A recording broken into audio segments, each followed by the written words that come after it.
Hey guys, Richard Holder here. We are live. It's a little after 7. I'm a few minutes late.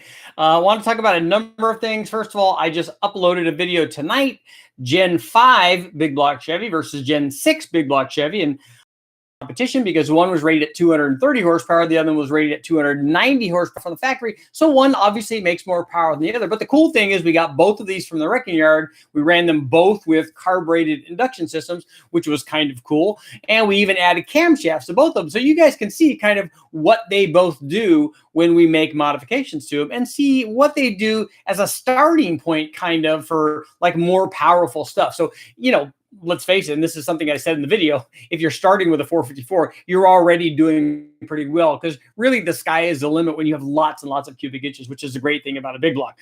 Obviously, they weigh more and all of that, but it's really easy to make really big power and really big torque, and that's what a lot of guys use these for. If you're going towing and you want lots and lots of torque at 2,000 RPM, there's nothing like displacement to help get it there. So that's why I did that video. Lots of cool stuff there. And thanks for everybody for showing up. ProCharge Mopar, B7, Hobbs, Jeremy, all the boost. All the guys are in the house, which is certainly cool. I want to talk about a couple things. One, obviously, the video that we just put up. So if you haven't checked that out, make sure you go look at it. Tom Brady has twin turbos. The guy keeps doing it, man. There's no doubt about it. He is the guy. The thing I want to talk about was in the last video, we did a contest where one of the guys won the fast air fuel meter. There was a little bit of a problem. Well, there's actually two problems. One, I announced the wrong winner, but we were able to take care of that, and I'll take care of the guy that I said that won that didn't. The other thing that happened, and I didn't realize that this was even a possibility, which is why I sent a screenshot to the guy that had mentioned this, is he said that he was the first guy to make a comment after Lisa did, and he sent me a screenshot of his feed showing that he was the first one. I sent him a shot of my feed showing me who the first one was, and that's what I went off of. And that's all I can do. I can just go off of the stuff that I see because I'm not seeing his feed and I'm not seeing your guys' feed. What it shows me, though, is I'm not going to do that anymore. We'll find another way to pick some arbitrary winner for something like this. I want to try to do these giveaways, and we probably will do this more when I set up the Patreon deal. So we'll do something for the guys that are Patreon supporters, and we'll probably have giveaways for you guys, and not for the riffraff. So we want to do that, and I apologize to the guys that were involved in that, and hopefully I got it all taken care of. Hopefully everybody's happy. So make sure to take a look at the big block video, and we'll get more giveaways coming. Wanted to talk about the videos I have coming up because I'm heading down to West Tech. We're going to do the L99. I have the tune port stuff there. The guys from TPI have sent it. I'm also going to run a Torque Storm supercharger on that thing, and which is interesting. I think I'm going to be able to put a standard small block Chevy dampener on there and bolt the Torque Storm stuff to all that and make that work, which will be cool because, every motor obviously needs boost. So we'll run different cams. I've got some ported aluminum heads for the L99. We've got the tune port stuff. We've got boost for it. And then after I do that, I'm going to go find an LT1. I would kind of like to find an iron head one because I've got a few aluminum heads and we can make all that work. I'd like to find an iron-headed one from a Roadmaster or something so we can run that. I can run the iron heads and see how they do, compare them to the aluminum heads. But mostly so that I can take it apart. We will run some tests on it, some cams and heads and things like that, but mostly so that I can take it apart, and I'll do a video of us actually swapping the internals in these motors so we can make the 302 and the 305 versions of each one of these things. So did anybody guess and tell me what the mystery part is that I was holding? Most of the guys will probably get that. Okay, so we've taken care of all that stuff. Let's see. Let's get to some questions so that we can, that's why I'm here, to hang out with you guys and talk to you, answer some questions. What am I doing here? What's going on? Come on, stop doing that. I'm just trying to slide up. Some type of diaphragm for, Jeremy says some type of diaphragm for boost control. Well, you're actually not too far off. Sally said I was watching a TikTok with your 4.8 1200 Big Bang Theory. Now, who did that? I didn't do it. So somebody's stealing my stuff. You need to let them know what's up. Let's see. And we are doing the big bang for the somebody asked when we're doing the big bang for the 3800. When I go down, we're going to try to get that running. We won't do the big bang right then, but hopefully we'll get it running and do some tests on it, because I still have to get the ported heads and all that stuff. Texas is in the house. Jody. Let's see. Jason wants to know TBSS intake. How much power can I make with a factory rail? We've done 1,000 horsepower with factory rails. So if you're going to do more than that, then you should think about maybe bigger rails. Otherwise, it's fine.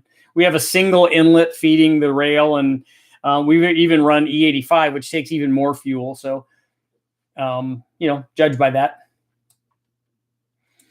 Daniel wants to know Gen 5 LT turbos. Yes, I actually was on talking to somebody about that on email today about doing some Gen 5 stuff. Also talking to Brian Tooley about doing some Gen 5 stuff.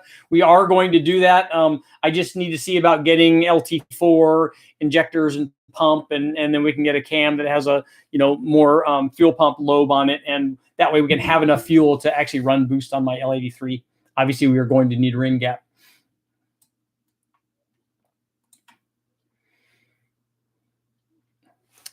My feed is lagging. Yeah, we have really bad connection here at the house for some reason.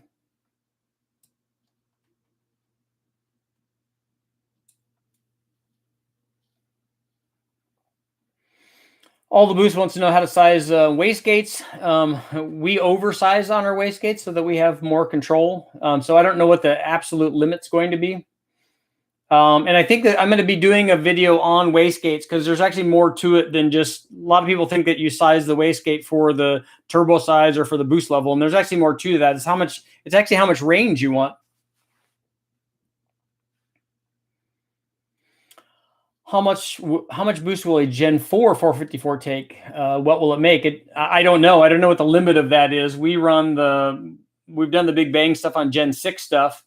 The Gen 4, if it's a 4-bolt block, I think you might get movement in the 2-bolt stuff. Oh, look at my camera just like dropped down. It's just like lost interest. I think we might have a problem with the 2-bolt stuff. But if you had a 4-bolt Mark IV block, an early 454, then you probably wouldn't have a problem. MDO8, I had a Dodge Dart 1.4T. Those are cool. I had an oiling clog on me. The result was the exhaust wheel literally snapped off. Yeah, it will. If it doesn't get oil, it will get really, really hot, and then it will just break itself. Lorenz 877. What's the recommended Chinese turbo about 1,000 horsepower? You don't. I hope you're talking about 1,000 horsepower, not $1,000, because $1,000 would buy a lot of turbo. As a matter of fact, it would buy 2 turbos that you need to make 1,000 horsepower. You could make more than that. It's just size. The GT35 is like 500 or 600 horsepower. GT45 is 700 or a little bit more horsepower, as much as 800. We've done 800 one time on one of those. And then, a VS Racing 7875 for 1,000 horsepower, or an S475 Borg. And all of those are way under 1,000 horsepower. Alex Sanders, we have LT1 and 4.3 liter V8 cast iron heads. I have the 4.3 liter heads, and I just want to get a complete LT1 though, because I also want to run the 5.7 with some different things to show people what those do, and then we can do the swap of the internals. A Garrett GT3071, good for twin turbo use on a 6.8 liter V10. 2 GT 3071s are probably going to be near 1,000 horsepower, I'm thinking. 900 or so. And I don't know if they're real. If they're real Garretts, then certainly they would be. If they're clones, then maybe not as much. And if you have what's the AR on the hot side, because the V10 is going to need fairly good, although that thing's not going to make a lot of power. So yeah, they will work good. Edward Clark wants to know twins or singles on a 4.8. It depends on your power level. If you want to rake 1,000,000 horsepower, then twins, but any single would do usually more than what most people need for a 4.8. Dylan wants to know a good aluminum head for a 460. There's lots of them. Kazi makes good stuff. Ford Racing obviously has their heads, the Cobra Jet and the Super Cobra Jet stuff. Airflow Research has good stuff. TFS has good stuff. There's lots of good 460 heads.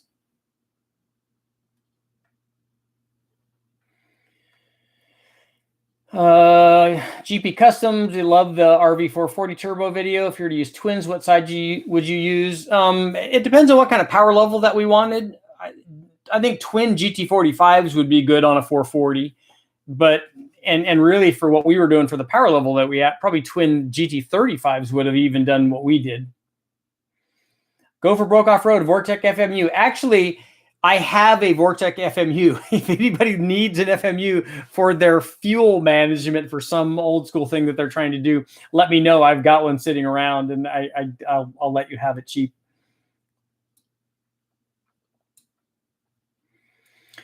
What's the safe overbore on an LC9? That's like the L33. I think guys are going pretty big on those. I think you can take that out like you can an iron block.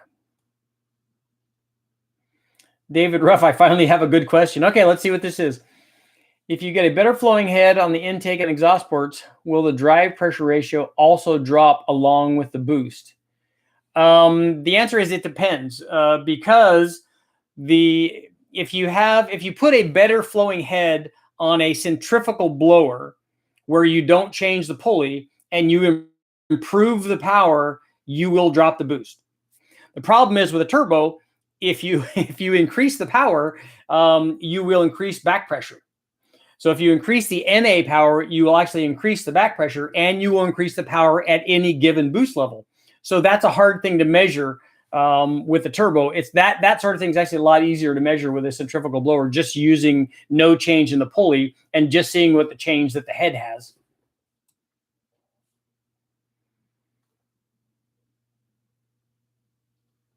Mr. NorCal Toyota, Thane from Chico, California, upper NorCal. What's up?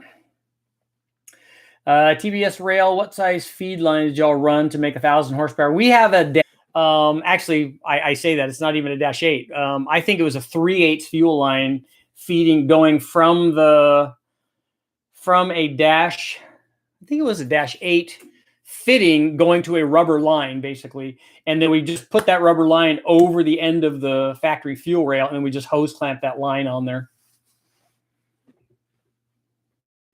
The fuel line running into the rail is a lot bigger than the rail is. So the fuel line is not going to be restrictive. It's definitely going to be the rail.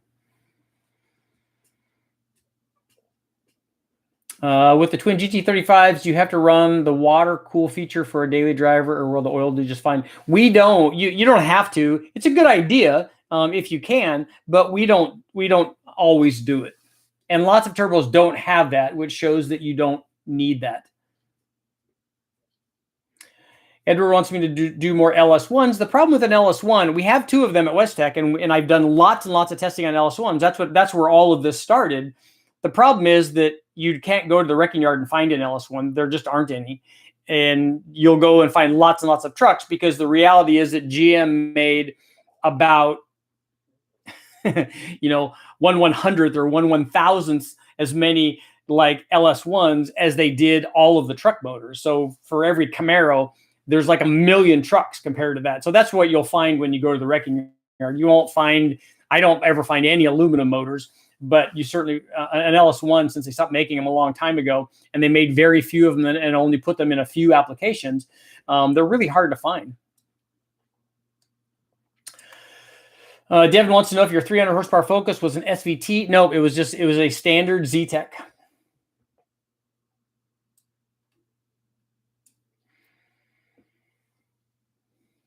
Let's see. I have a pretty nice set of TEA ported 241s. The TEA guys do a good job. They have good programs. If I go bigger cube, should I buck up for a new heads?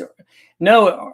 If the goal is 500 wheel horsepower, if it's 500 wheel NA horsepower, you can still do that with a set of TEA stage 2 241 heads, because they're going to flow like the 706 heads or even like the 243 heads. The 243 ported head might be a little bit better, but not much. That thing's going to flow over 300 CFM, and it has enough to make 600 flywheel horsepower, which is enough to make 500 wheel horsepower. That's going to depend more on the rest of the combination rather than the cylinder head. Daniel wants to know what size turbo you'd put on the rear turbo setup on a 98 Camaro LS1. Again, it depends on power level. If you want 600 horsepower, then the GT45. If you want 1,000 horsepower, a 7875 from VS Racing or an S475. That kind of size on 3, and lots of other people have those things that you can choose from. So there's lots of availability there. Somebody asked me my question about On3 products. I don't know. I haven't run their turbos, but judging by what we do with all of the other stuff, I can't see there being a problem. And if they're selling similar stuff to everybody else, a turbo, I just call it a turbo because it works. Obviously, there are better ones and worse ones. But if you're looking to make 700 or 800 or even 1,000 horsepower, there's so many options out there that I don't think you're going to go wrong by picking one thing over the other. John says he has an idea. He wants me to do a meet and greet with the winner. Let the winner sit down and witness some of your dyno runs. Wouldn't cost you. It would be priceless for the winner.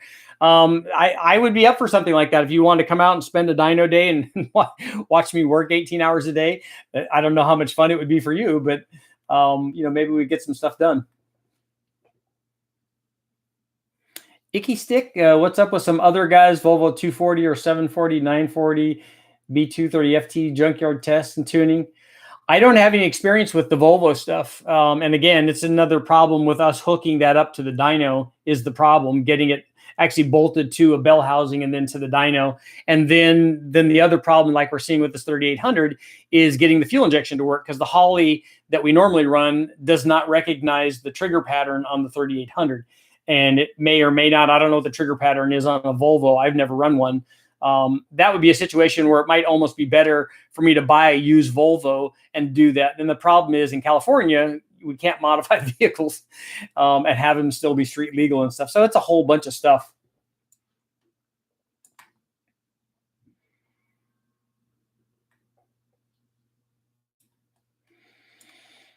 Looking forward to the L83 Turbo. Me too. I really want to run that. And I also want to do a combination of what we'll do is once we try to get near the limit of the direct injection stuff with the LT4 pump and injectors and stuff, then we probably will add also port injection to that to try to extend that a little bit. Daniel wants to know, what do you think of the STS turbo stuff? We've seen a lot of those on the chassis dynos, and they seem to work fairly well.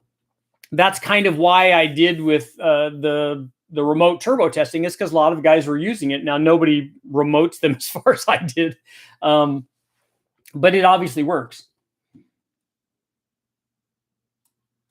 See, this is what we like to hear. I just found your channel recently. I've been marathoning your videos. That's what you need to do. You need to binge watch, just like I did with Game of Thrones. I got into the Game of Thrones a little late, but then I just, once it's like when I get a book, if I start reading a book, I have to finish the book. So I'll stay up like all night until I get to the end of whatever book I'm running. And that's how Game of Thrones was.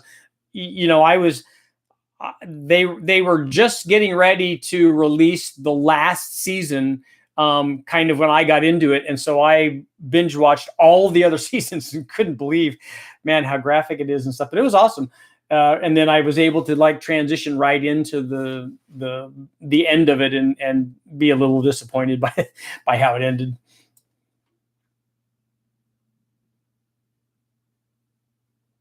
Yeah, a gallon of $5. It has 14 for a gallon of ethanol that takes 1,000 horsepower in the Big Bang. I'll be really excited if it makes 1,000 horsepower. That would be super cool. John wants to know my thoughts on gapless rings. The gapless ring thing is really a misnomer.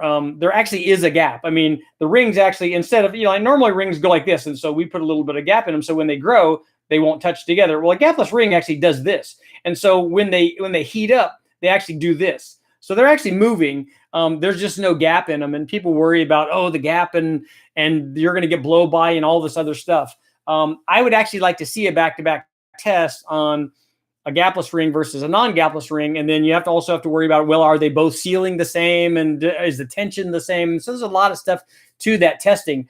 I can tell you that when we run the Big Bang stuff and we just use used high mileage stock rings with gap in them and that they work so well at 1,500 horsepower, I don't know that I would look for a little bit more on a gapless ring. I did use gapless rings on my Engine Masters motor when we did that, when we did the 410 stuff, and they worked fine. But I wasn't running boost on it, obviously.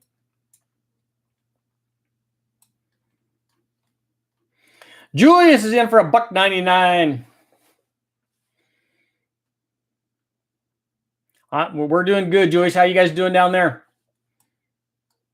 Turbo sounds and performance.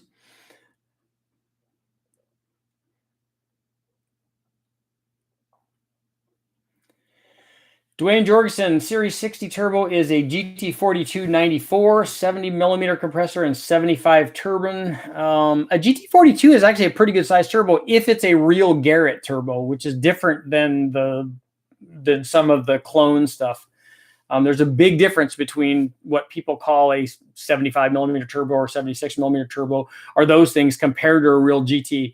For a 427, it depends on what kind of power level you want, Dwayne. Let me know what kind of power you're looking for. NorCal Toyota is a intercooler really needed for a cruiser type of truck, not going drag racing, maybe road course action. Then yes, definitely you do need an intercooler. Richard, the TBS, that's 1,000 horsepower. We're talking what size line did you use? We use a 3/8 fuel line. K4 wants to know the best head under $1,000 for a small block Chevy. I don't know what that is. I can't answer that. I can only tell you what we've tested, and I have videos up on stuff. The cheapest one is going to be the one that you get from the wrecking yard because it's part of the motor that you got. So you get a Vortec head, and that's really good for a stock one. That's probably about the best stock head you can get. There's lots of other cheap stuff. I think that the airflow research might be in that range. There's trick flow stuff in that range, and all of those are good. I don't know that unless I did a test and showed you that one was 7 horsepower better than the other one, I don't know that you would even notice that one is better than the other. I've heard some good things about some of the Skip White, I think, is the guys that people have mentioned. I've never tested any of this stuff, so I can't really give you. I've not done a shootout on all of the low dollar heads. I've tested the Pro Comp stuff, and I think that might be the only low buck aluminum head that I've tested.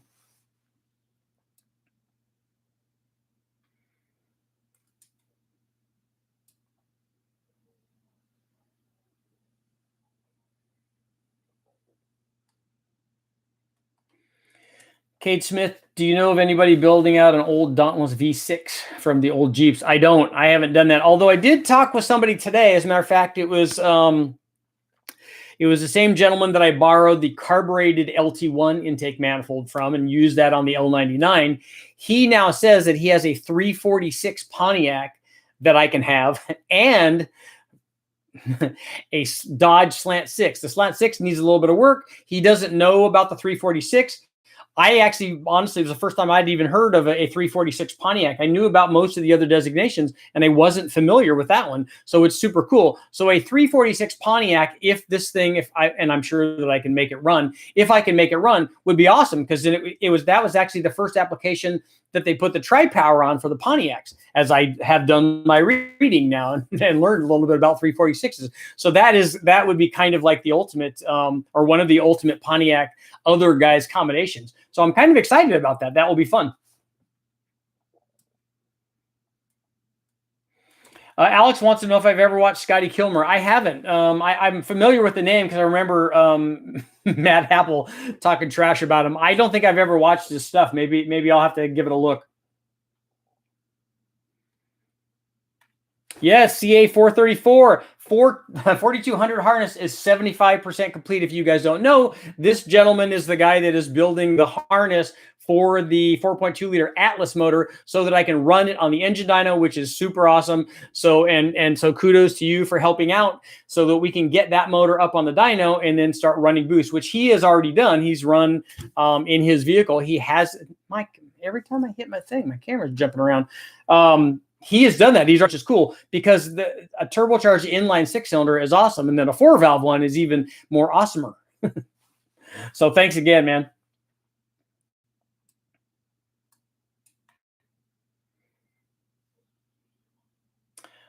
Sarah Dell, I've been road racing an Evo 8. Very, very cool car. Since it was new, using an upgraded stock frame turbo, largest intercooler I can fit, and I run race gas, lots of heat. Would going larger help? Yes, it probably would. It depends on where you're at on boost versus the NA power.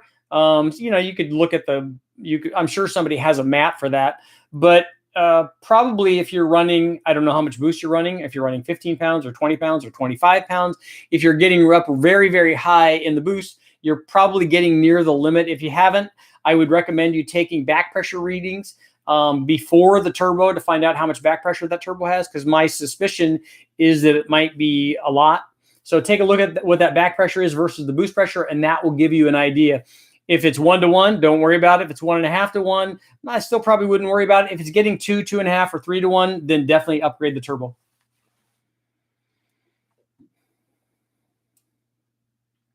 Matt Anton's in the house. How good is the turbo from a Porsche Taycan Turbo S? I don't know. I don't know that I've ever even seen one. 505 wants to know, do you enjoy tuning or building more?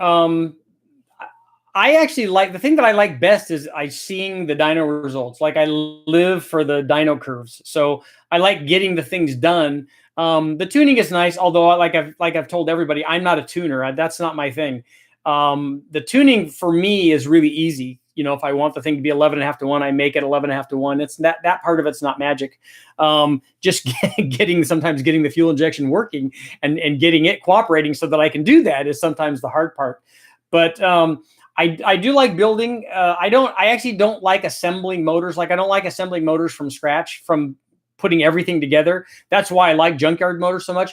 I like upgrading them. So I like putting heads on. I like putting cams on, putting intake manifolds on, putting turbos on, obviously, and building that stuff. And lately I've been doing I've been doing some welding, which I do like. And that's kind of cool. My welding is not stellar. Trevor wants to know, hey, Richard, if I ran twin GT45s with enough boost to make 800 to 900 on a 408 6-liter, would I still be able to use flat top pistons, or would I need lower compression? That all depends on, it depends on a couple of things. One, the major thing is the octane that you're running. The other thing is the detonation threshold, which is affected by a lot of things, not just the static compression. It's determined also by camshaft, how much heat you have in it, what the back pressure is, lots of stuff. So if you're running E85, then I wouldn't worry about it. You'll be fine. If you're trying to run it on like 91 pump gas, then I would be more concerned about it.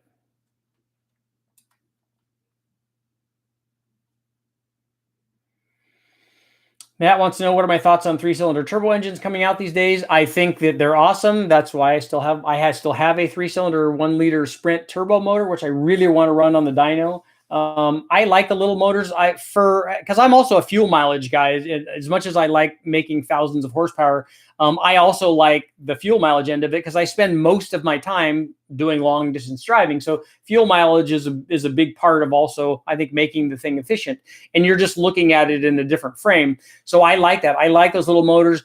I would like to see, really high efficient, small turbo diesel engines that you could cruise on the freeway and get, 60 or 70 miles per gallon. I don't know why we're not seeing that. I mean, I was able to do that on my Civic VX. I was able to do that on my Sprint Turbo. If you're just commuting, there's no reason why we shouldn't be having some of these cars making 50 or 60 miles per gallon with all the technology that they have.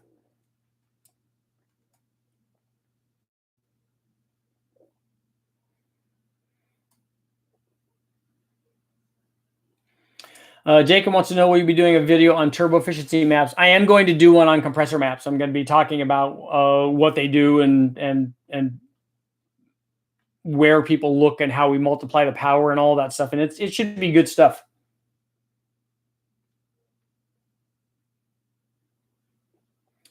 Mike Bell has a 250 Chevy 6-cylinder, turbo for quick response, top end not so important. A GT3276, that's pretty good, or a 3070 is also fine for that kind of power level. I assume you're looking at 300 horsepower or so, 350 horsepower probably for something like that.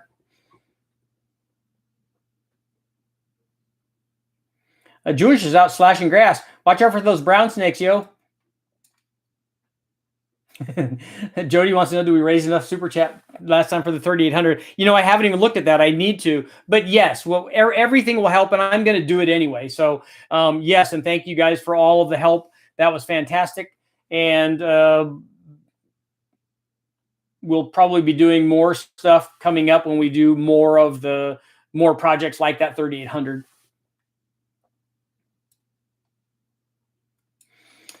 Rodrigo wants to know, hey, Richard, there's always a mystery on oil feed and drains for turbos. I always think that that's kind of the easiest part. We run the oil off of on the LS stuff. I run it off the front one, although I think I should probably run it off the back one after the filter probably would be better. I just run it off the front one because that's closer to the turbos and we don't have to run big, long lines on it. So we have lines that fit there and I already have them kind of made.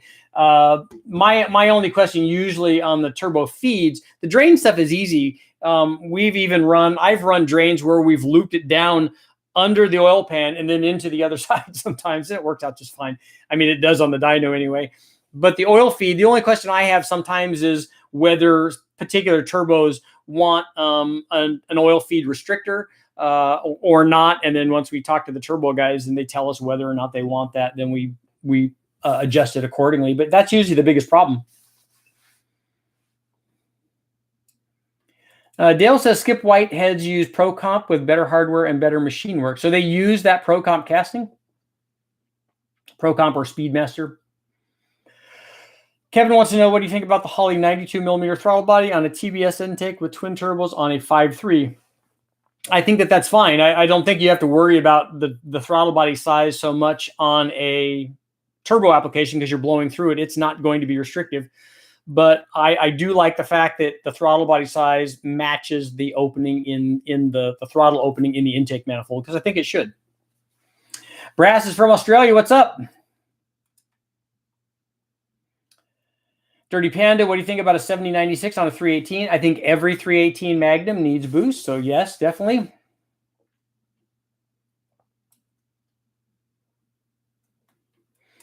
Yes, CA434. I agree. The Atlas motor with a turbo does need to go into the Nova. That and the 3800, of all of the motors that I have and all of the motors that I can think about, the 3800 and that 4.2 liter are the two motors that I would most like to see in the Nova.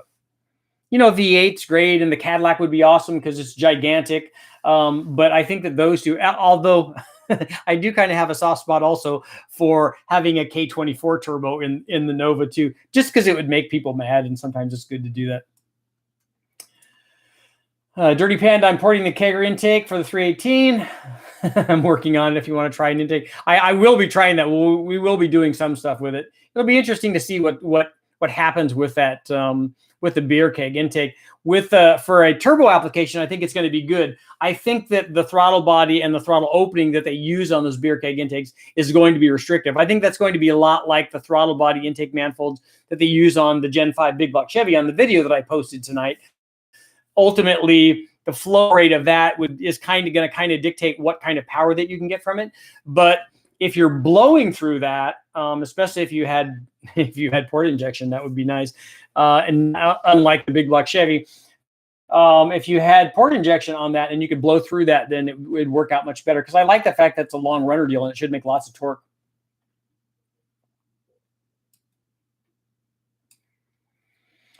Guns, Cars, and Digits. Have you ever run a multi-stage dry sump on a turbo setup, debating on draining to the pan or giving the turbos their own stage? They have done that at Westech. They've run dry sump stuff on, although, you know, honestly, I don't know if they've done that on a turbo application.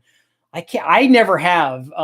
Dry sumps are way out of my price range, but I think that they have, but I would have to check and find out whether or not whether the turbo had a dedicated one or not. I don't think it's a big deal if you're draining and it's scavenging.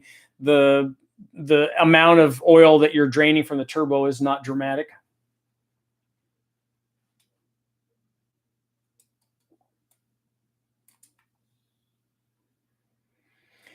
Mike Little, hey Richard, ever tested or know anybody that's used a Vortec aftercooler on a supercharged 5 liter? I have. It works, but the thing that you'll find, and if you look at it, the video might be up. If you look at the test I did on the 351, I ran the Vortec aftercooler, and if it's not up, I can talk to you about it. Just send me an email. I ran the aftercooler, and I also run a bigger air-to-water intercooler from CX Racing, because that aftercooler that they use on the 5 liter is actually sized for 5 liter kind of power. If you're trying to make, 600, 700, 800, or 900 horsepower, it's not going to work very well. It's just too small. It's very restrictive at that kind of power levels. But for the normal stuff, for a 5-liter guy, it works pretty well. Oh, dude, Kevin, I just bought an old 1984 Chrysler Laser XE Turbo. Those are perfect.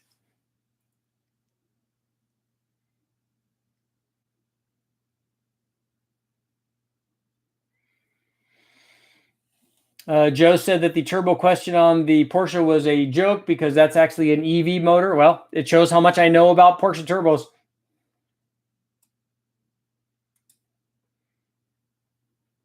LS1 wants to know, hey, Richard, can I get an LS1 to 550 to 600 horsepower before a turbo or supercharger?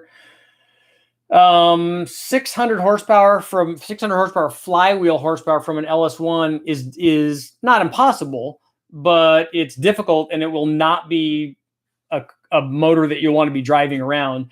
I think that we did 570 or 580 with one, but it took a high ram and 2 carburetors and a big camshaft and ported heads and a flat top piston with valve relief so we could have a big camshaft on it. So I don't know that you would like it trying to get it to that power level. And 550 would be a lot different than 600. 550 is certainly doable, but 600 is not. And the way to do it is if you made an LS1 bigger, if you made it a 383, then it would be a lot easier.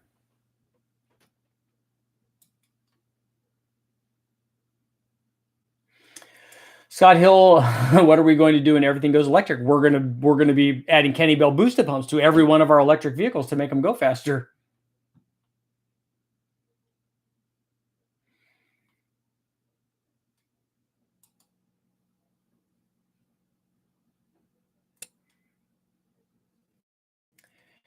Jeff says, I think the Pontiac V8 would be a 57 and it should be a 347. At least that's what Pontiac called it. In 58, it went to 370. Either way, it'd be really cool. Yeah, and the slant 6 is going to be cool also.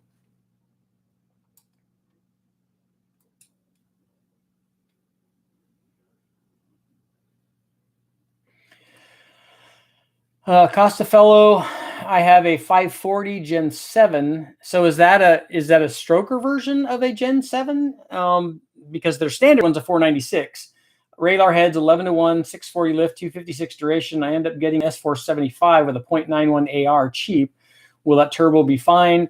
You're going to have some back pressure on a 540 with an S475 on a 0.91 AR, but it'll work for low boost.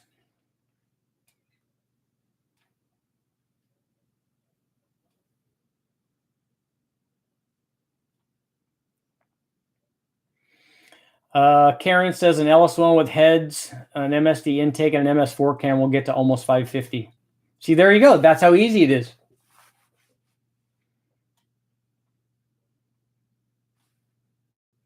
I know, Tyler. What's up with that? 200 people watching, only 60 likes. So everybody that's here doesn't like anything. Come on, guys. What's going on, man?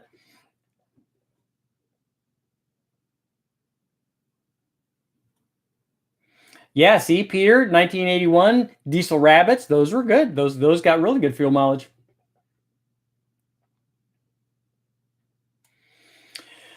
Yep, Karen, Civic EG Hatch CX lean burn. A CX is not lean burn. A VX is. A CX is a standard engine, but the VX that I had would get and only they don't lean burn not on the cars or on the 49 state cars. We couldn't get that in California, and it has decent power. I mean, it had I think 92 or 93 horsepower, which is a lot better than, for instance, one of my other favorite cars is the Metro XFI, but that only has like 55 horsepower. It's not very good. And yes, I will. What's on the 2B? Will you turbo the slant 6? Yes, we will run boost on it. The thing that I'm worried about, like the slant 6 and all these other 6-cylinder ones, is the intake manifold is so funky, that central feed. So what I'm thinking about doing is making a fuel injected manifold, because at least on the slant 6, like the Ford, it has individual ports, unlike the 292 Chevy, which has the Siamese ports. So it doesn't lend itself as well. So the slant 6 will be easier to make a custom intake manifold like the Ford, and I'm looking forward, obviously, to both of those.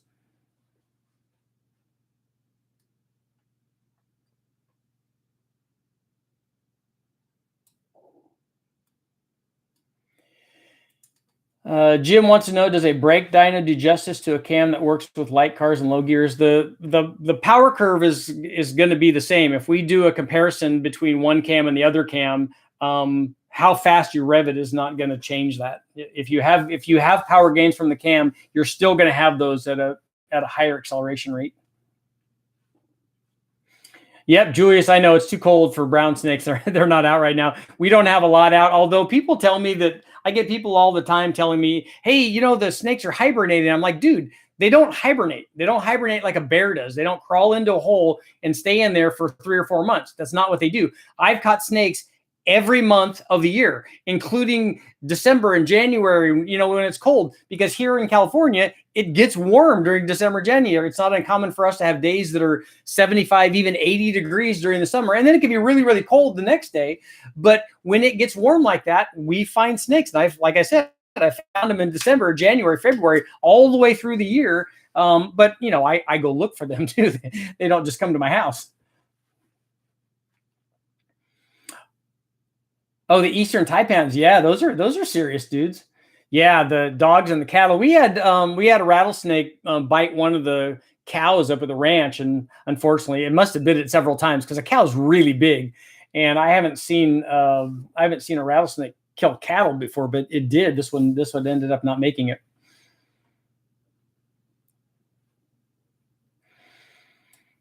Oh, Jewish, you've been bitten by browns? Man, that's pretty serious.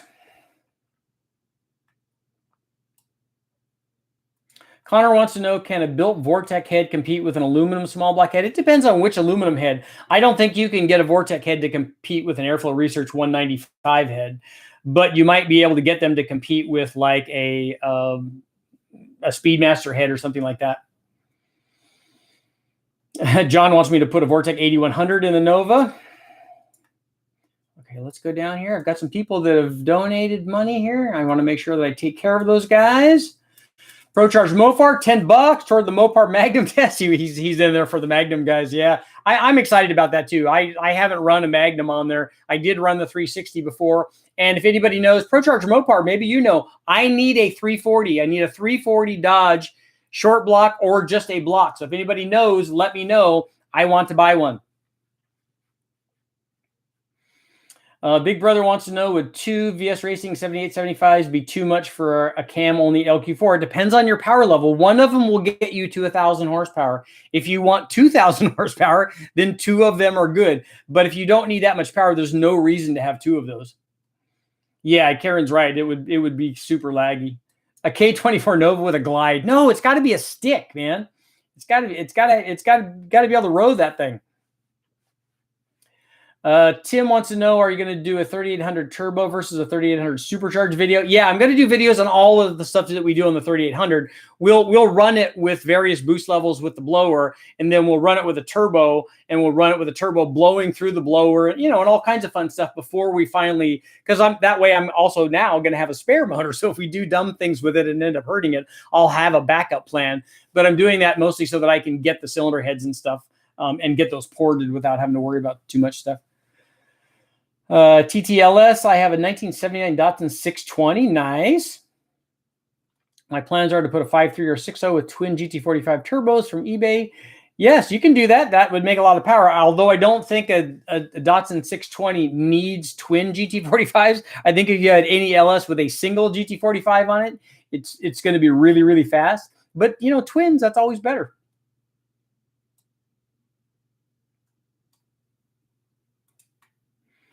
John says I can use his Mark IV block for a big bang test. The thing with the big bang stuff is you need to do a big bang on some assembled running thing that we get from the wrecking yard. So that's why a Mark IV is hard to do, because they're hard to find in the wrecking yard. You don't see, we see lots of Gen 5 stuff and lots of Gen 6 stuff because that's all fairly modern and it's in there. And a lot of times those have been crashed and they're runners, which is what we like. It's really rare to find a runner like Mark IV motor that was something that was original and hasn't been rebuilt or redone. Because, you know, let's face it, a lot of those things are really, really old. So not a lot of them are still running, but a lot of, you know, you can find a 1999 big block that's still running and still works pretty well. We found lots of them. Charles wants to know, when will somebody dyno test a BTR equalizer? I've run one before. We ran one of their pre-production deals. And the thing is, that intake manifold is not what 95% of the people that watch my stuff, what they should pick, because it's a really high RPM manifold. It's a very short runner. It's designed for 8,000 RPM, which I don't run a lot of stuff at that RPM. So that's not a good intake manifold to compare. Like if you're running to 6,500 or 7,000 RPM, a fast would be a way better intake manifold than that BTR. And I love Brian to death, one of my favorite guys in the world. It's just that that's a short runner intake and it's designed for high RPM. So if you're building a high RPM intake, whether it's boosted or not, it's just RPM. So if that's where you want to make power, then that's the kind of intake manifold that you want to put on there.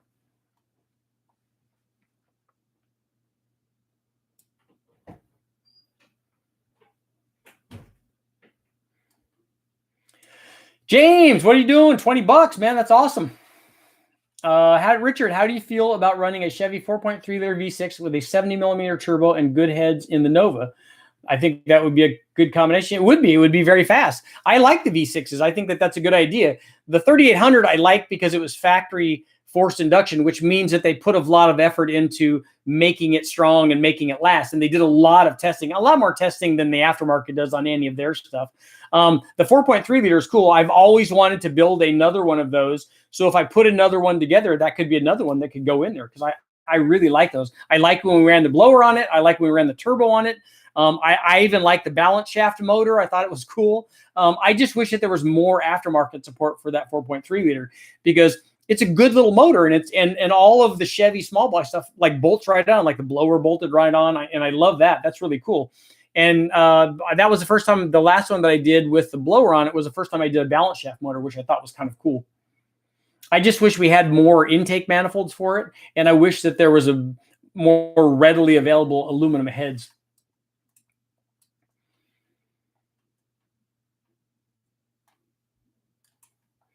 I got Drive $24.99. Thanks. I appreciate you guys showing all that stuff. This is all good stuff.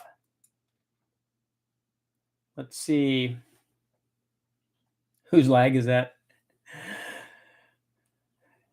See, we like it when the light counter jumps 30. That's pretty cool. Karen, I agree. I loved my VX. The one thing that there were two things that I wanted to do to the VX that I keep telling Chad now that he has that car.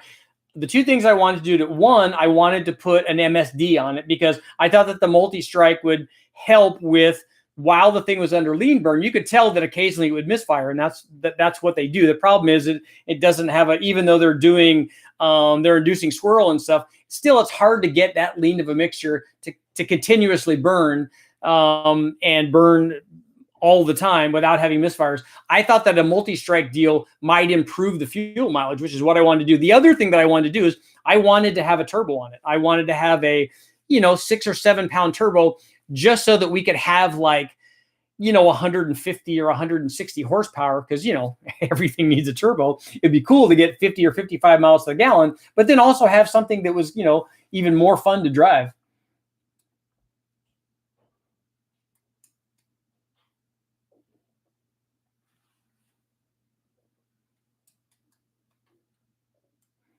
Matt, what are you doing? Matt's in the house. Kevin's in for $1.99.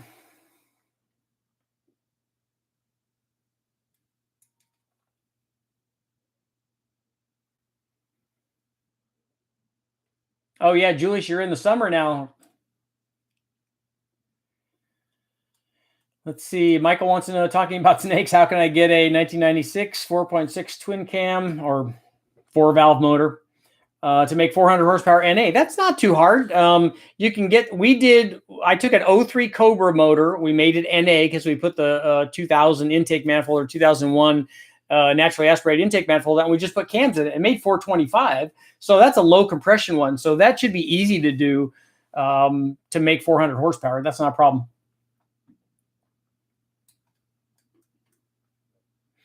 Dan, $7.99. And there's an A in front of it, so I'm assuming you're from Australia. A boys down under. I need to do more. One of the tests I want to do on a 351 Cleveland is I want to do a 2V head versus a 4V head, and I want to actually do that test because I've seen some other guys do that, and it's hard for me to agree with some of the results that they came out with. I just don't know if they were qualified to do what they were doing. So, oh, idle time. Thanks. Message Uncle Tony. I think I sent him a couple messages too. I'm surprised I haven't heard back from him. Tony's a good guy. He does really good stuff over there. And obviously he's a Mopar guy. Dulcich said he had one that I could borrow, but I want one to build and keep because I got something that I want to do with it.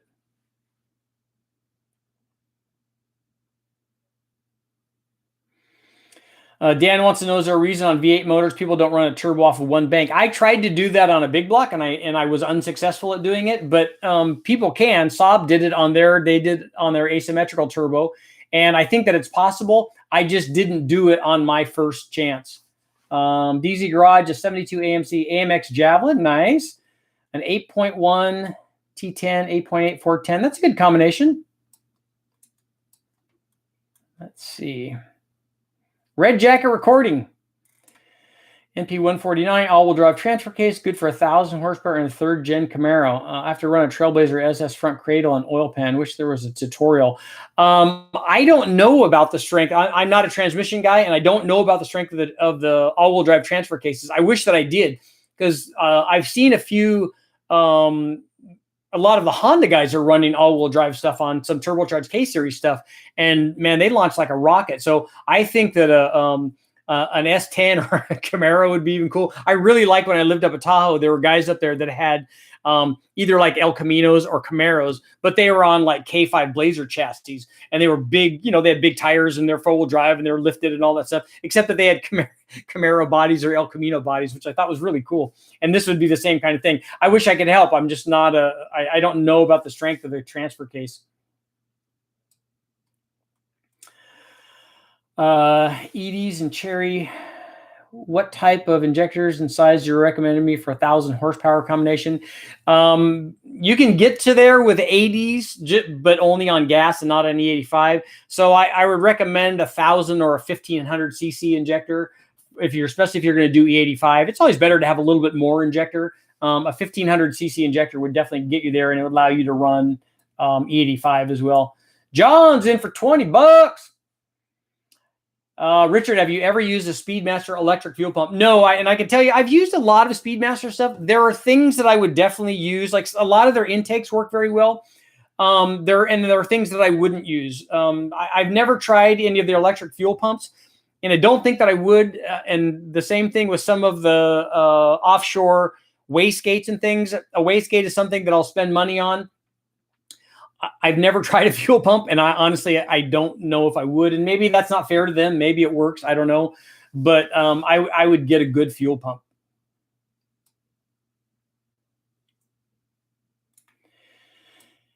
Let's see. James, $20. You guys don't need to spend money. I'll answer all the questions, man. Typhoon Cyclone 4.3 liter V6.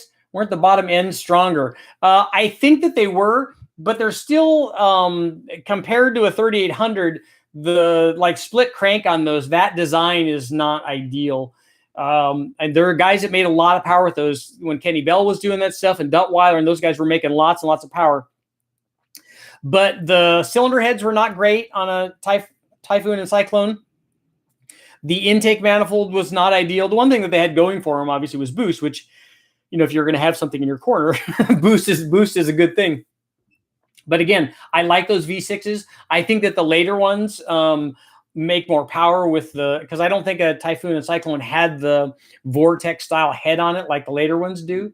But like I said, those guys were, I think that they probably were running 8s or maybe even 7s with some of those things way back in the day. Because, guys like that, especially Duttweiler, they definitely know how to make power. And you just keep making more and more and more, and then you break the new thing, and then you fix that thing, and then you make more and more and more, and then you break whatever's next, and then you fix that. And then pretty soon you have a combination that makes, umpteen million horsepower, and you did it out of a Cyclone or a Typhoon.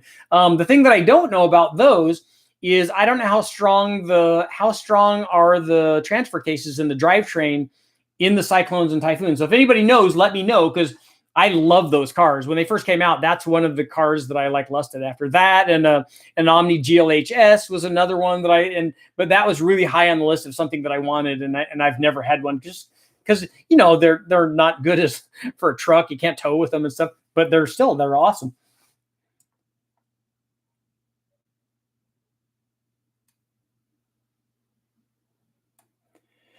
Karen said we did a hot air intake on a VX to get to lean burn all the time, do the higher intake temps. It does. You can get better mileage if you run a hot air. We did a lot of stuff. We did, I changed injectors. I changed spray patterns. We changed we tried changing the fuel pressure. We tried changing the lash. We got rid of the alternator. I jacked the tire pressure way up. We changed the alignment. We lowered it. I put air dams. I mean, we did all kinds of stuff all kinds of fun stuff to try to make that work. And it's all, it's all good stuff. And that's what I mean. A lot of times we're searching for more power. So we go down that route, or we're trying to increase the power. But like Karen Ashcraft was saying, that on the VX, normally we would do cold air to get more power, but you run hot air to it. So you run more throttle angle, and then you have less pumping losses, and then you get better mileage. It's really kind of cool stuff. Aaron Liddell, $4.99. What's up? I have about 4 minutes. Since you've shown that a larger intake runner doesn't seem to lose horsepower and torque, why would someone want to run a smaller head over a larger one? One thing that the wide open throttle stuff doesn't show is it doesn't show throttle response or part throttle. So I think that there's probably something to be said for going too big on the head in terms of part throttle. Also, if you take a look at a comparison between an LS3 head and a cathedral port head, the LS3 head definitely makes more power than the 799 or 317 or 706. But it makes less power down low. And I think that that's a function of a couple things. I think the port size is too big. It does flow a lot, so it makes a lot of peak power, but the port size is too big. And I think that the intake valve also is too big. So I think that there's something to be said for, especially for part throttle, for port size, and definitely for intake valve size.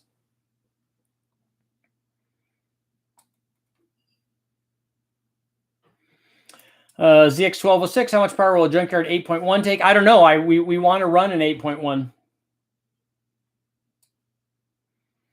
William wants to know what's your opinion on copper versus iridium. I think I've only ever run iridium plugs on a Turbo LS. We have the Denso stuff, and then we run the NGK stuff. I don't know that I've run a copper one.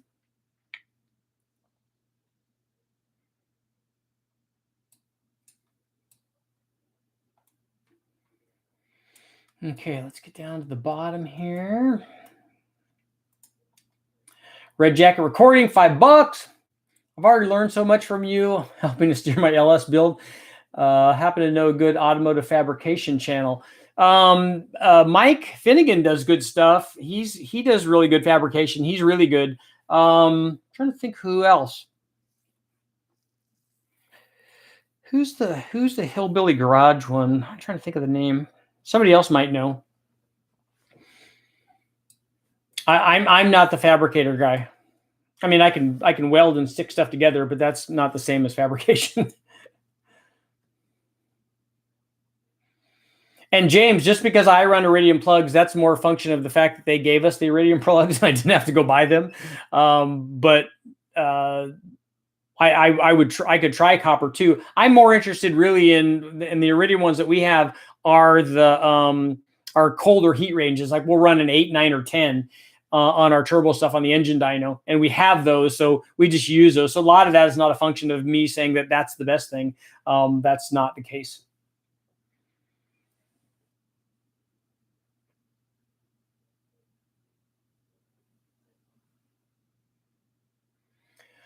Goldie's Garage, any thoughts on one of the new Ford Godzilla motors? I'd like to, but it's just they're not really in my price range right now.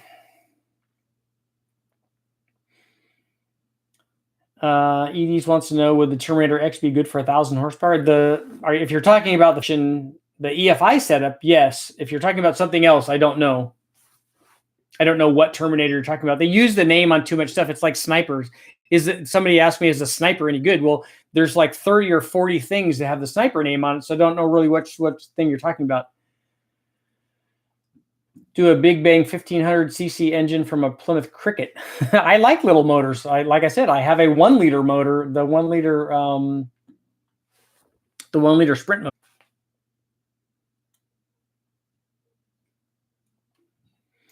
James, we haven't seen that iridium causes detonation. Earl wants to know how much power twin GT 45's worth. Well, each one of them we've made as much as 700 or 800 horsepower with one of them. So if you double that, you can get that much. Aaron wants to know, do the early high ports have only a single exhaust flange? Are you talking about an exhaust bolt pattern? Mine only had one. My early ones only had one. We had to make an adapter. As a matter of fact, I drilled and tapped my heads and went all the way through the water to put another set of headers on, which was dumb. And then we ended up buying adapter plates and bolted the adapter plates on.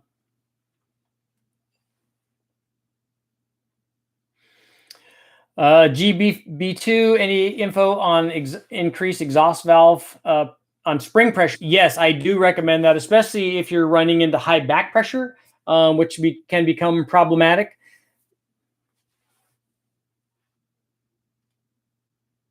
Tim doesn't want to see a Ford 4.2 liter on the dyno, unfortunately.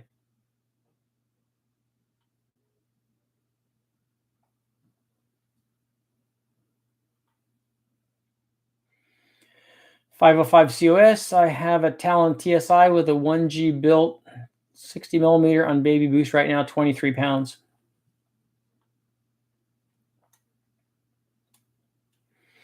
Chris wants to know if I can test 107 millimeter on 3. That's a really big turbo. Twin turbo or TTLS is 20 pounds too much for a 5.3 with GT45 eBay turbos. If you have two of them, they will support 20 pounds on a 5.3. A single GT45 won't support 20 pounds on a 5.3, at least not at the power peak. They just don't, they won't make that much power. The fuel man, okay, yeah, if you're talking about the ECU doesn't care how much power you make. All it does is put in the whatever air fuel number that you want or whatever fuel number you want or whatever timing number you want. So it doesn't care how much power you're trying to make. And it will work just fine. Idle time. I want to intercool the 2.2 liter Maserati in the 87 Turbo Daytona. Yes, that's awesome.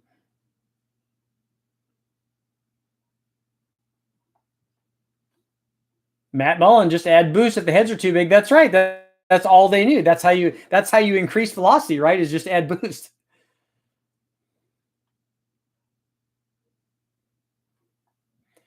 Josh wants to know if twin GT30s would choke or build too much back pressure on a 4.8. I don't think that they would on a 4.8. I think that they'll work fine.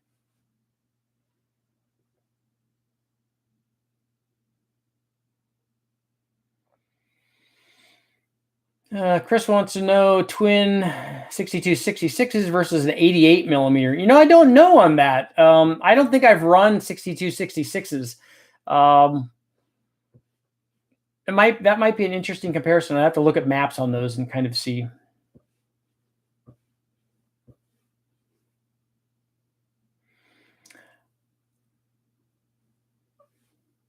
You want to run TTLS. You don't want to run two GT45s on a stock 5.3. That's a waste of time.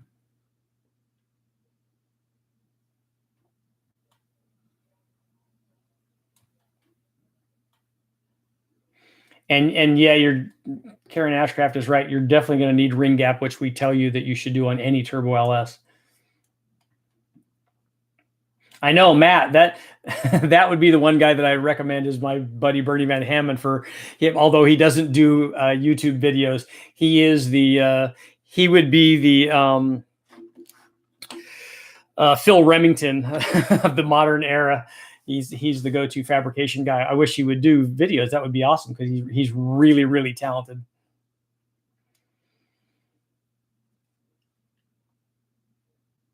What's on the 2B? Any draw-through experience? I've run some draw-through stuff. Most of it was Volkswagen stuff back in the day, and some rotary stuff. I think we did some old draw-through rotary stuff way back, but not any modern things. As a matter of fact, I'm looking to do a turbo upgrade where we do a carbon seal on just an eBay turbo so that I could just make my own draw-through setup. I was talking to somebody on email about he had a draw-through setup, but I don't want to have somebody ship a complete setup if I can just do this with a turbo.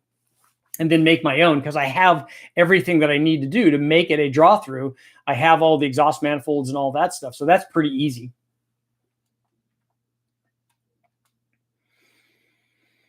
Ethan wants to know, should I turbo supercharge a 3800 Series 2? Well, it's easy to supercharge it because that stuff's readily available. You should just take that out and put a supercharged one in, because they're so cheap from the wrecking yard, because you can get a whole motor for cheaper than you can get a supercharger.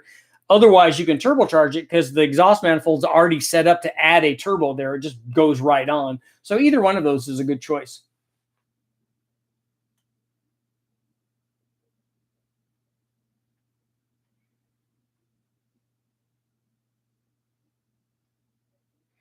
More power. Remember the header crush that the West Tech guys did? Yeah, the Engine Masters guys did that, crushing the header. How about the same test on turbo headers? Yeah, you could do that.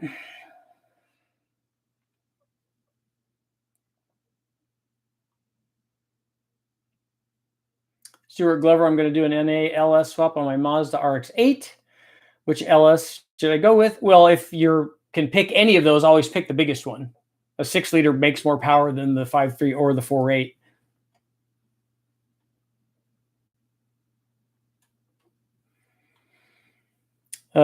Mike J454, recommendations for a reasonably priced fuel management system. The only ones we've had experience with are the Holley stuff, or that I've had experience with. Holley and Fast. Lots of guys have run Mega Squirts and Micro Squirts and AEMs and lots of other ones, and the Terminator X. I just don't have a lot of experience with those because, like I said, I'm not a tuner. I don't go do all these other different profiles and then compare them. So somebody else might be able to answer that. Mackenzie Hutchinson, Summit S475 versus twin eBay GT35s. Well, take a look at the video that I did. We just compared that, those two exact things. So you can kind of judge for yourself. I think that the Summit Turbo actually ended up making more than the smaller GT35s did at any given boost level. But take a look at that video's up, so you can check that out.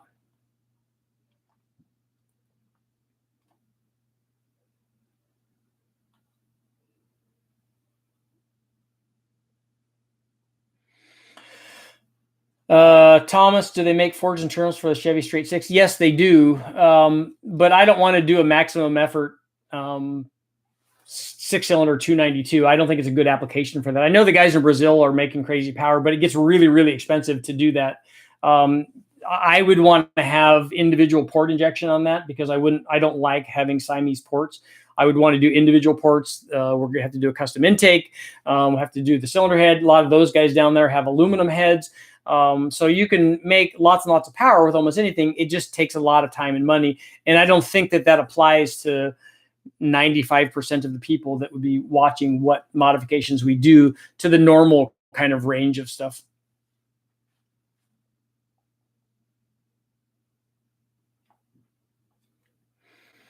Mike wants to know, on the aftercooler, is with a good heat exchanger, will water stay close to ambient? It has in our testing. If you have a good heat exchanger and you're just driving down the road and you're not in boost, like if you're driving down the freeway or whatever, the water temperature stays pretty close to ambient.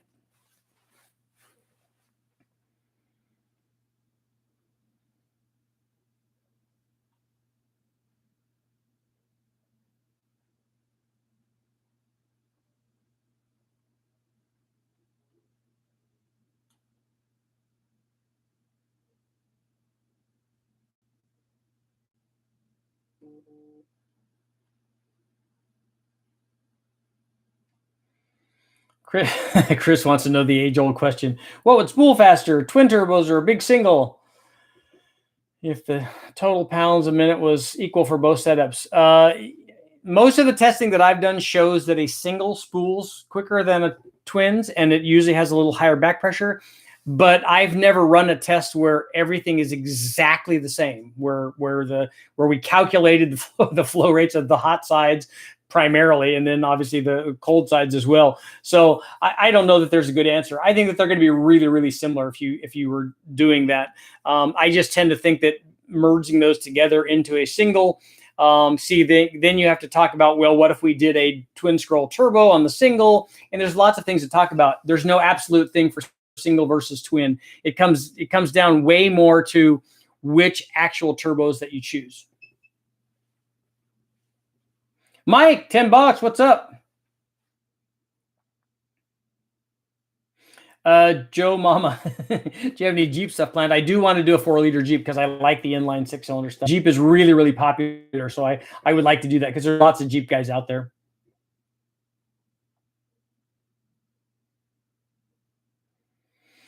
Twin turbo LS, how much would it cost to build a 1,000 horsepower LS? Costs a lot. Costs of motor and cam and springs and an S475. And then the stuff to make that work. Fuel injectors and pumps and stuff. It's actually not terribly expensive. The problem isn't building the power. That's actually fairly easy and fairly inexpensive. But then you have to have a 1,000 horsepower transmission and a 1,000 horsepower drive shaft and a 1,000 horsepower rear end and tires and suspension and brakes and a driver and all that stuff. That gets much more expensive.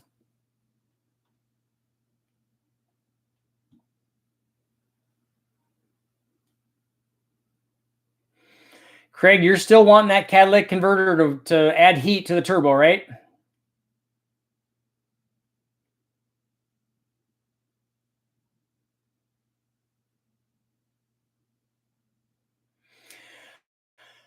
MD08, have you done any twin charging ones? I think that the twin, the 03 Cobra one that we did, or the 04 Cobra one that we did with the guys from HP Performance, I think that video is up. We did the Eaton supercharger with twin turbos blowing into that, and it works well. It works like you would expect. You know, with the turbos just blowing in, it makes a certain amount of power at a given boost level. With the Eaton supercharger on, now all of a sudden the motor makes more power. It becomes a 450 horsepower motor instead of a 300 horsepower motor. And then so you add turbos to the 450 horsepower motor and you have a lot more power. And then you also have a lot more boost because you've compounded the boost, more efficient. And so and on and on and on and on. If you're trying to make lots and lots of power, just get the blower out of the way. If you want it to be really, really cool and want the turbos to be more responsive, then put the blower on there. Are 60-pound injectors enough for 600 wheel on E85, a 4.6 liter 2 valve? So 700 horsepower, 600 times 16. Yes, that should be enough. Although, wait, I don't know. I'm calculating E85 here. Let's see, 60 times 16 times 0.85. Yeah, it'd be close. Carlos said to be really, really close. I would go with something bigger than that. I would put 80s in it.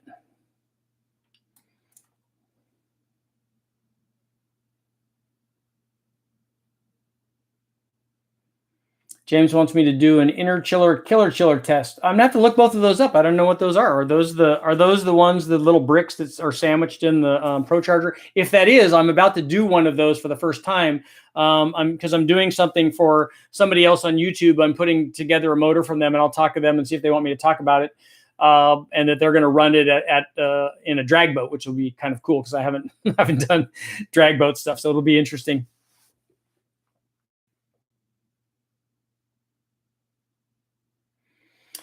Thomas wants to know if I ever turboed a 1985 Toyota Supermotor. I have not. Is that the 7? That's not a 2J, right? That's a 7ME, an 85?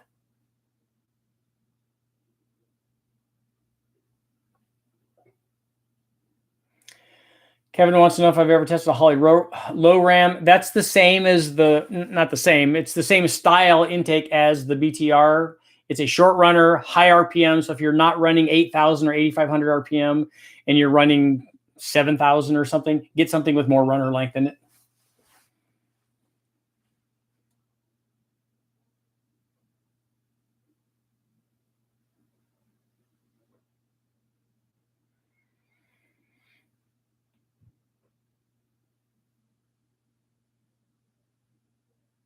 Graham wants to know what size turbo and how much boost for a 450 horsepower NA53 to get to 700 horsepower. Almost nothing. 7 pounds probably. Oh, 7A.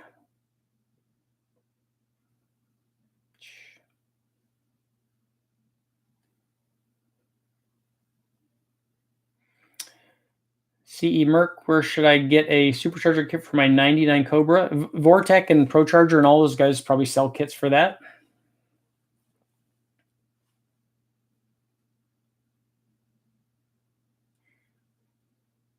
Oh, the AC Freon stuff, James. Okay.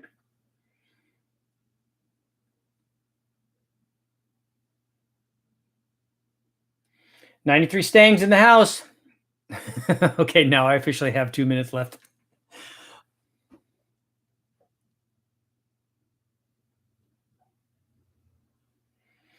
Chris wants an E85 with air to water versus methanol.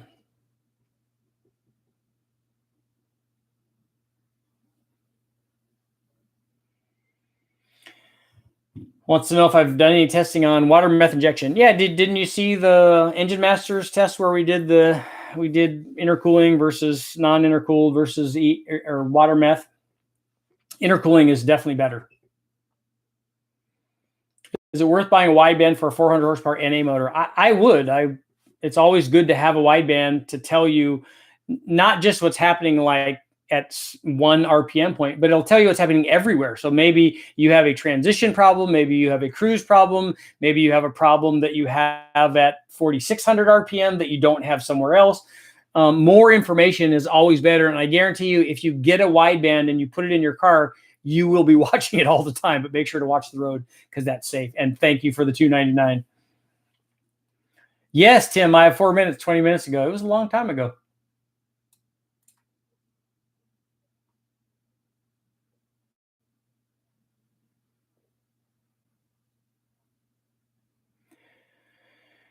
I'd like to do a Weber DCOE feeding Garrett TO3 for my 198 slant 6, only looking for 10 PSI.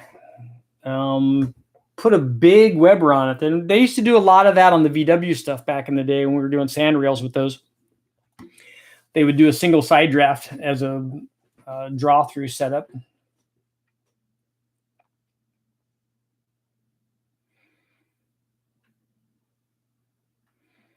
Christopher wants a Dart Pro Series head test on a small block Chevy. That's already up, Christopher. That video is already up. I did a bunch of different Dart heads. We did a bunch of different size Dart heads on the same small block.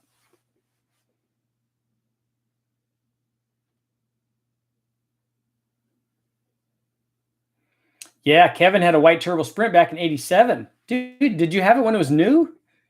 Who can afford a new Chevy Sprint, man? That was big dollars back in the day.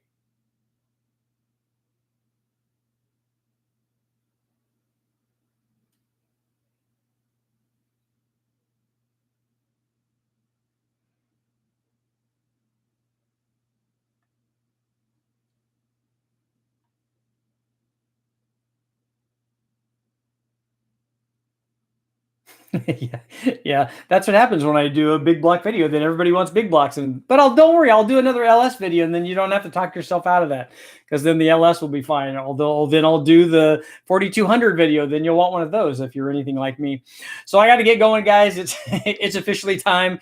Thanks for showing up, everybody that supported on Super Chats. Thank you. That's awesome. I'm trying to get the Patreon stuff going so that I can have like special chats, more one-on-one stuff with people, so you guys will be able to answer. I'll be able to answer like real specific, detailed questions for you guys.